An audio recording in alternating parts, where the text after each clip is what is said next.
Adab, Pranam, Namaskar, good morning, Sat Sri Akal.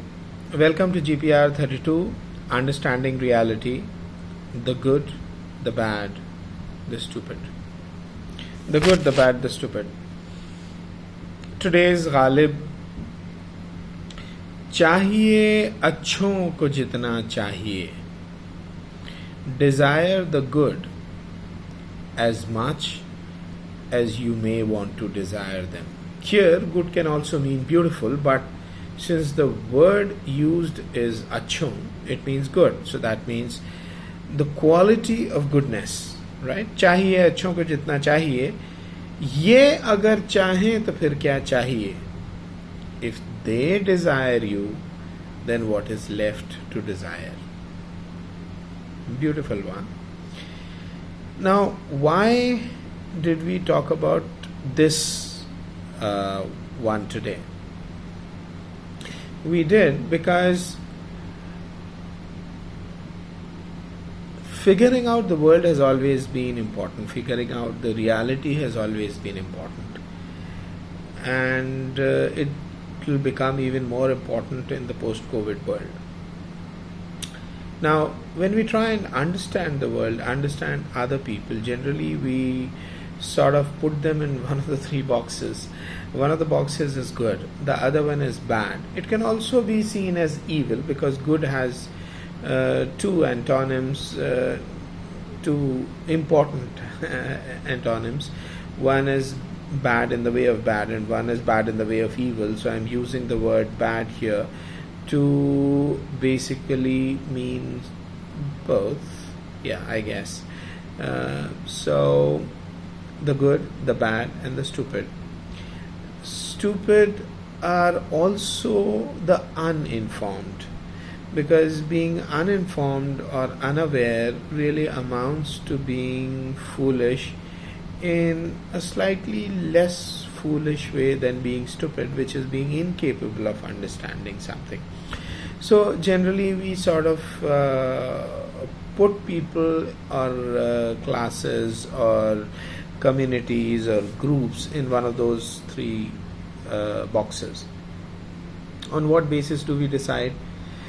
Of course, we decide that on the basis of our story. Our story one. What is my story one? My story one is that particular story which I think defines and explains the world to me. The real reality to me. I think that it's the real reality, but really it is not the real reality, because as we know, real reality is not accessible to us, because real reality is not dependent upon minds, and we understand the world, the universe, only through our mind. Our mind shows us a picture and we believe it to be true because it is proven to be true in our short lifetimes, and also short, though not that short, our species or our genes lifetimes, so to say. So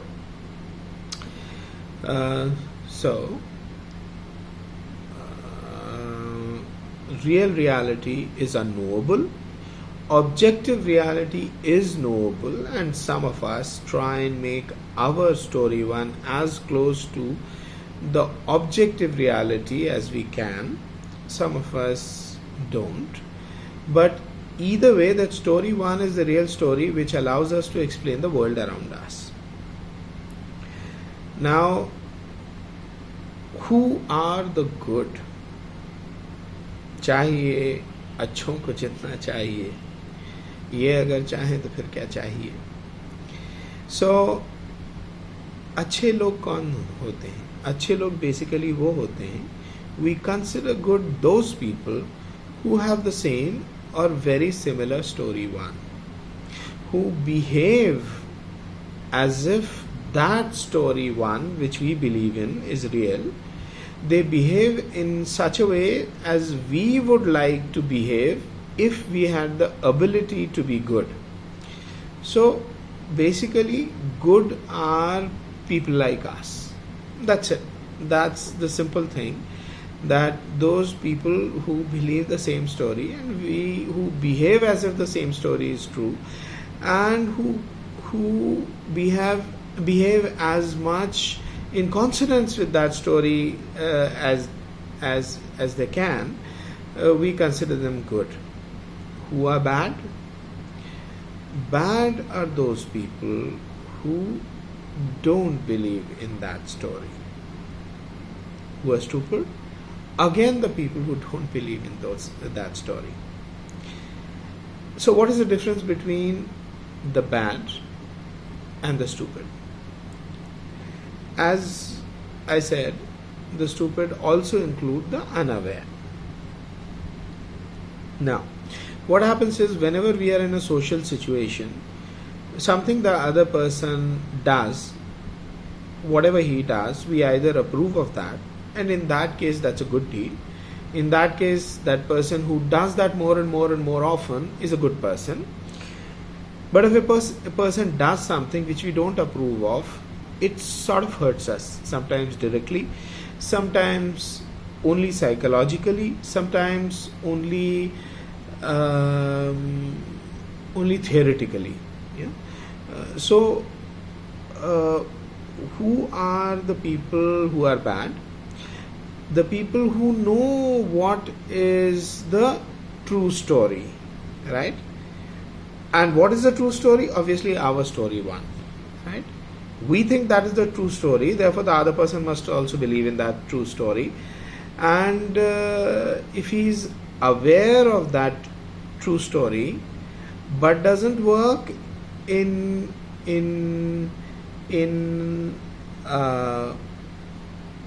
consonance with that, then he or she is a bad person. So we, all of us, tend to believe that our story is the real story, but some of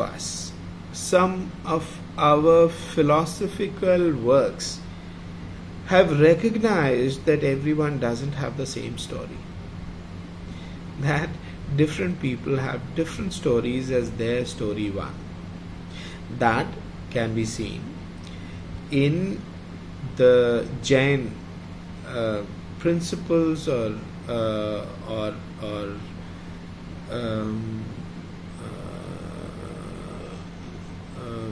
the, what should I say? Yeah, let's go with principles of Anekantvad and Syadavad. Similarly, even many Vedas based or Sanatan Dharma philosophic books also say the same thing. I'll just read out one line from Bhagavad Gita. Shreyan swadharmo viguna, Shreyan swadharmo viguna, par dharmat swanushthitat. Shreyan swadharmo viguna, par dharmat swanushthitat.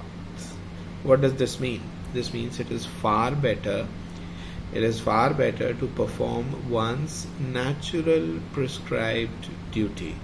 What is a natural prescribed duty? Basically, that which your story one tells you. So it is far better to perform one's natural prescribed duty, though tinged with faults. I may not be able to perform it as well as I should, as I even can, but it is far better to perform that to whatever extent I can than to perform another's prescribed duty, though perfectly. So, of course, Sri Krishna is explaining this to Parth, that to Arjuna, that you do your duty. Your duty at this point is to fight. So fight. So, what is the duty? Duty is what your story one tells you should do. If you perform that duty, then you're good. if and what we say is that other person should also have the same story and should also perform their duties as if our story one is the true story. But here Gita truly tells us that no, except that they have a different story. Let them live their stories, you live your story one. Anekantvad Shadvad tells us that. Now most of us do not quite have that breadth of vision or generosity of spirit. Oftentimes, and though this becomes a little controversial here, but oftentimes because of the sensibility that we have received from Abrahamic religions, these monotheistic religions, they believe that the only true story is the story that they tell.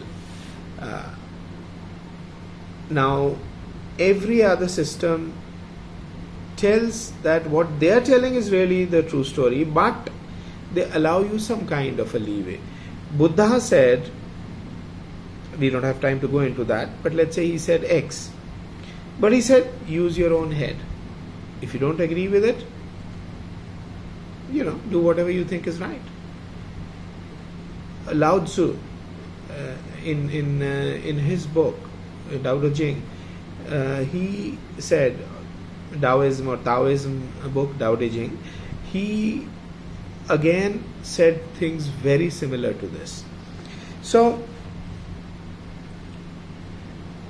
that is what any philosophically sensible or any wise person understands, that my story one is just my story one. It has no real reality of its own, and I must perform my duties as per my story one, and others will do it as per their story one. But my thinking, when I'm not into thinking philosophically, when I'm not being wise, or when I'm behaving like a common person, what do? I believe that my story one is the only right story, and this other guy, he can be good only if he's following that story, and only if he's doing what is demanded by that story. And oftentimes when he doesn't do that, I get hurt. And when I get hurt, I have a choice of explaining why that person did something which hurt me. Okay? Now, if I'm a person of wisdom, if I'm a person of compassion, if I'm a person of generosity, then I either understand that my story one is only a story and that person is going as per his story, and I allow him that leeway, or else I have the compassion and I say, ठीक है, चलता है. That guy is not aware, or that guy is not intellectually that capable. Let him do what he's doing. Let me forgive him for that. And in that case, I see him as the stupid and I forgive him. Who is the bad? The bad is that person whom I am not able to forgive because perhaps I don't have as much wisdom within me, perhaps because I don't have as much compassion and generosity within me, and I say that that person has done that thing on purpose.